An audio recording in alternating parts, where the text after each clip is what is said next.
بسم اللہ الرحمن الرحیم، السلام علیکم، welcome back to my channel young historians. Video کے لاسٹ میں ایک وظیفہ ہے، اس لیے میری ویڈیو کو پورا واچ کریں۔ تو قصہ شروع کرتے ہیں۔ کل کے حصے میں ہم نے دیکھا کہ حضرت موسیٰ اور جادوگروں کے درمیان جو مقابلہ ہوا تھا، ہم نے اس پہ بات کی تھی۔ آگے کیا ہوگا، حضرت موسیٰ نے کس طرح تبلیغ شروع کی، تو یہ ہم بات کریں گے اس حصے میں۔ تو ہوا کچھ یوں کہ حضرت موسیٰ نے اپنی تبلیغ کو جاری رکھا اور فرعون نے اپنی سرکشی کو جاری رکھا۔ وہ بہت زیادہ سرکش تھا اور اللہ تعالیٰ کو بالکل نہیں مانتا تھا اور کہتا تھا کہ نعوذ باللہ میں خدا ہوں۔ تو وہ کسی طرح بھی حضرت موسیٰ علیہ السلام کی بات پہ یقین نہیں کرتا تھا، بلکہ ہر جگہ یہ مشہور کر دیتا تھا کہ یہ جادوگر ہے حضرت موسیٰ علیہ السلام۔ تو اللہ سبحانہ تعالیٰ نے اپنی وحی کے ذریعے حضرت موسیٰ علیہ السلام کو کہا کہ فرعون کو بتاؤ کہ تم اور تمہارے لوگوں پہ عنقریب ایک بہت بڑا عذاب آنے والا ہے، تم سرکشی سے باز آ جاؤ۔ لیکن فرعون اسی سرکشی پر رہا اور وہ اللہ تعالیٰ کو ایک اس نے نہیں مانا اور سرکشی کرتا رہا۔ اللہ تعالیٰ نے ہمیشہ اپنے بندے پہ چھوٹے چھوٹے عذاب ہمیشہ رکھتا ہے، کیونکہ اللہ تعالیٰ بندے کے لیے بہت مہربان ہے، بندے کے اوپر وہ بہت زیادہ مہربانی کرتا ہے۔ تو اللہ سبحانہ تعالیٰ نے بھی اسی طرح ہی فرعون اور فرعون کے لوگوں پر اپنے چھوٹے چھوٹے عذاب بھیجنا شروع کرے، جیسے کہ وہ خشکی کا عذاب ان پہ آیا، پھر سیلاب کا عذاب ان پہ آیا، پھر ٹڈیوں کا عذاب ان پہ آیا، پھر مینڈک کا عذاب ان پہ آیا، پھر جوؤں کا عذاب ان پہ آیا۔ اس طرح کے تمام عذاب فرعون کے اوپر اور اس کے اہلکاروں کے اوپر آتے رہے، اس کے درباریوں کے اوپر آتے رہے، اس کی فوج کے اوپر آتے رہے۔ لیکن وہ کسی طرح بھی، پہلے تو وہ کہتے تھے، حضرت موسیٰ کو کہتے تھے ہمارے لیے دعا کرو جب ان پہ عذاب آتا تھا۔ جب وہ عذاب ٹل جاتا تھا تو پھر وہ اسی سرکشی پہ اتر آتے تھے اور ظلم و ستم کرنا شروع ہو جاتے تھے، تو وہ باز نہیں آتے تھے اور منکر ہو جاتے تھے۔ پھر آہستہ آہستہ اللہ سبحانہ تعالیٰ نے وحی کے ذریعے حضرت موسیٰ علیہ السلام کو کہا کہ اب بہت عنقریب اس کے اوپر بہت بڑا عذاب آنے والا ہے، کیونکہ وہ سرکشی اور لڑائی جھگڑے سے باز نہیں آ رہا۔ پھر اللہ تعالیٰ نے حکم دیا حضرت موسیٰ علیہ السلام کو کہ تم بنی اسرائیل کو لے کر اور فلسطین کی مقدس وادی کی طرف روانہ ہو جاؤ، یہ اللہ کا حکم ہے۔ اللہ سبحانہ تعالیٰ نے یہ حکم حضرت موسیٰ علیہ السلام کو دیا۔ حضرت موسیٰ علیہ السلام اور ان کی جو قوم تھی بنی اسرائیل، وہ مقدس مقام کی طرف چل پڑی، فلسطین کی طرف۔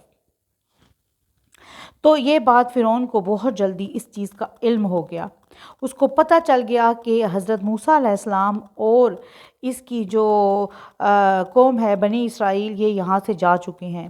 اس نے اپنی فوج کو جمع کیا اور چل پڑا حضرت موسیٰ کا تعاقب کرنے کے لیے۔ پھر ہوا گائز یوں کہ وہ تعاقب کرتے کرتے پہنچ گیا، جب حضرت موسیٰ علیہ السلام کو پھر ان کی قوم نے کہا کہ اے موسیٰ، تم نے تو ہم سے وعدہ کیا تھا کہ تمہارا خدا ہمیں بچا لے گا، اب دیکھو کہ فرعون کی فوج ہمارے سر پر آنے والی ہے اور وہ بہت ظالم بادشاہ ہے۔ تو اس پر حضرت موسیٰ نے اپنی قوم سے کہا کہ اے بنی اسرائیل، اے لوگو، اللہ تعالیٰ کی رحمت تم پہ نازل ہونے والی ہے۔ تو اس طرح کیا کیا کہ اللہ تعالیٰ کے حکم سے حضرت موسیٰ علیہ السلام نے اپنا عصا زمین پر رکھا تو وہ ایک رستے کی شکل میں تبدیل ہو گیا، اور تمام بنی اسرائیل اور حضرت موسیٰ اس رستے پہ گزرتے ہوئے سمندر کے دوسرے کنارے کی طرف پہنچ گئے۔ جب فرعون اور اس کی فوج جب وہاں پہنچی تو انہوں نے کیا دیکھا، وہ دیکھتے ہیں کہ حضرت موسیٰ اور ان کی جو قوم ہے بنی اسرائیل سمندر کے دوسری طرف ہے، تو انہوں نے کہا کہ یہ ایک رستہ بن گیا ہے، تو ہم بھی اس رستے پر چلتے ہوئے ان کے پاس پہنچ جائیں گے، کیونکہ اس کو رستہ وہ نظر آ رہا تھا جو حضرت موسیٰ علیہ السلام نے اپنے عصے سے بنایا تھا۔ جب وہ سمندر میں داخل ہوئی اس کی فوج، اور وہ دونوں فرعون اور اس کی فوج جب داخل ہوئی اس رستے کے اوپر، تو گائز کیا ہوا کہ وہ رستہ پانی میں تبدیل ہو گیا، وہ رستہ ختم ہو گیا۔ تو پانی جب ملا آپس میں تو اس کی فوج اور فرعون دونوں غرق ہو گئے۔ فرعون کی لاش کو پانی نے پہلے تو زمین کے نیچے لے گئی، یعنی کہ پانی کے نیچے لے گئی، پھر باہر اٹھا کر پھینک دیا۔ یہ عبرت تھی بنی اسرائیل کے لیے اور آنے والے لوگوں کے لیے کہ اللہ تعالیٰ ہمیشہ منکر لوگوں کے ساتھ جو سرکشی پہ رہتے ہیں ان کے ساتھ کیا سلوک کرتا ہے۔ بنی اسرائیل جب گزرے لاش کے پاس سے فرعون کے، تو وہ کہنے لگے کہ ہم اللہ کا شکر ادا کرتے ہیں کہ ہم فرعون کے سرکشی میں شامل نہیں ہیں، ورنہ ہمارا انجام بھی یہی ہوتا۔ پھر وہ وہاں سے گزرتے ہوئے مصر کے پاس ایک وادی تھی جہاں پہ صرف بتوں کی پوجا ہوتی تھی، وہ اس وادی کی طرف چل پڑے۔ جب وہ اس وادی میں پہنچے تو حضرت موسیٰ علیہ السلام کو کہنے لگے کہ تم بھی ہمیں ایک بہت بڑا بت بنا کے دو تاکہ ہم اس کی پوجا کر سکیں۔ وہ اتنی نادان اور بے عقل قوم تھی، اس کے اوپر فرعون کی عبرت کا بھی کوئی اثر نہ ہوا کہ فرعون کی سرکشی کا انجام کیا ہوا تھا۔ اس پر حضرت موسیٰ علیہ السلام نے اپنی قوم سے کہا کہ تمہیں بھول گیا ہے موسیٰ کا انجام، اور تم یہ پھر اللہ تعالیٰ کے منکر ہو رہے ہو۔ اللہ تعالیٰ نے تم سے وعدہ کیا ہے کہ تمہیں سرداری دے گا اور تمہیں اس چیز کا ضرور انعام سے نوازے گا، اور تم لوگ اس طرح کی حرکتیں کر رہے ہو۔ تو اس پر بنی اسرائیل نے کہا کہ ہمیں یہ عبادت بہت پسند آئی ہے، بتوں کی پوجا تو ہم کریں گے۔ اس بے وقوف قوم کو یہی نہیں احساس تھا کہ ابھی فرعون کا کیا انجام ہوا ہے۔ وہ اپنی سرکشی پہ کرنا چاہتے تھے، لیکن حضرت موسیٰ علیہ السلام نے ان کو لعن طعن دی۔ تو اس پر انہوں نے کہا کہ تمہیں اس چیز سے شرم نہیں آتی کہ اگر فرعون کا کیا انجام ہو چکا ہے۔ تو اس کے بعد فرعون کی قوم جو تھی وہ اللہ تعالیٰ کے حکم سے اس پہ فی الحال باز آ گئی، اور اللہ تعالیٰ کا انہوں نے شکر ادا کرنا شروع کیا اور اللہ کی راہ میں پھر سجدہ زیر ہو گئے۔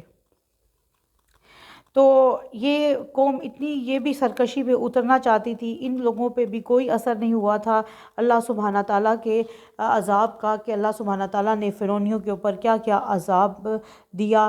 فرعون کو سمندر کے اندر بھی پناہ نہیں ملی، بلکہ سمندر نے اٹھا کر فرعون کو باہر پھینک دیا تھا۔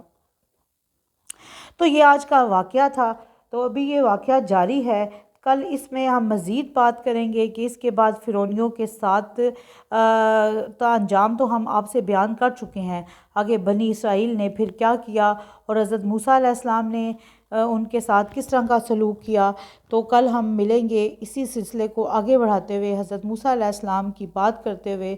اب میں آپ سے اجازت چاہتی ہوں، یہ آج کا وظیفہ ہے۔ جانے سے پہلے میری ویڈیو کو شیئر کریں فرینڈ اینڈ فیملی کے ساتھ، اور بچوں کو یہ واقعات سنائیں تاکہ انہیں معلوم ہو سکے اسلام کی اندر کیا کیا باتیں، اور پہلے نبیوں کے ساتھ کیا کیا ہوا اور ان کی امت کے ساتھ کیا کیا ہوا، کیونکہ آج کل ہر کوئی گناہوں میں ڈوبا ہوا ہے۔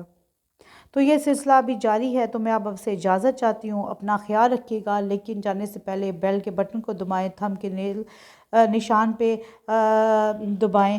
اب میں آپ سے اجازت چاہتی ہوں، اپنا خیال رکھیے گا۔ اللہ حافظ۔